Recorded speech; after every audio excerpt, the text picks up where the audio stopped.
Good morning YouTube and welcome back to the channel. Got a little bit of a waterfall in the garden here. Right, I'm just back from Bulgaria and I'm intending to spend the next day or two doing a bit of work on the bike. I'm going to essentially strip it down. Things like head bearings, just check the bearings on there, maybe re-grease them, replace them if they need it. I'm going to be taking the wheels off, getting some axle grease and stuff on there. The first job I'm going to do though is I'm going to be putting some Kurust on this. So anywhere I find any little chips or scrapes, and there are a few because I've been dropping the bike, I'm going to give them a little bit of a sand, a little bit of a wire brush, put some Kurust on that and then some metal paint. Anywhere I've sort of dropped the bike, I'm starting to get little rust patches. Because I've knocked the paint off there. And of course here in Scotland at this time of year we're getting very wet weather. We're getting lots of salt. Now I don't have a lot of this. You see this here, this is an original bolt on here. This one replaced because it's shaking out, but you can see this is starting to weep. Again, this is not an original bolt. I've replaced this at some point, and you know, that's not rust on the outside. This is the bolt here that's rusting. So it's just really, you see little clips and stuff that I can replace. It's really just a little bit of a clean up and a tidy up as we go along, just to try and combat that rust. Now, perhaps this type of thing, I'll probably take that off. That's just an aesthetic type of thing. That's obviously just a bit of steel that's starting to rust.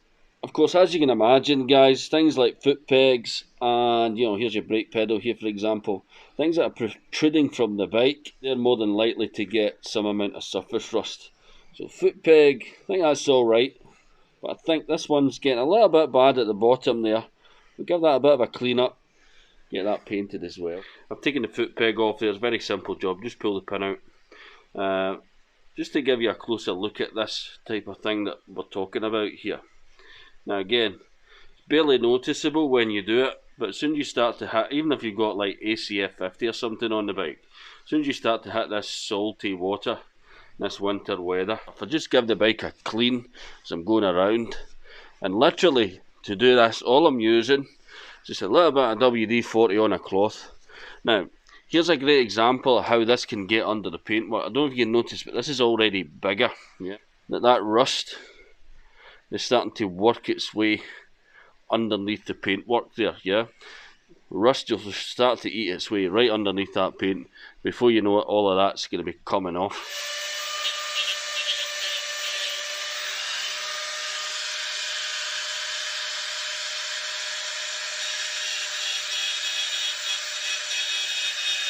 As you can see, I decided to speed up the process there, yeah. And because I've got the tools in this shed, then it's easy enough to do that. Just make sure, gloves, and you've got goggles on. If there's any surface rust or anything on that steel, this stops it from rusting in the future. So rather than just paint over that. Now I know you get like Hammerite one coat and all that sort of stuff, but I think it's always better, especially on a bike. Yeah, I don't really want big bubbles of paint coming off in a year or two. I've just used that little bit of a grinder there, just really taking that rust off.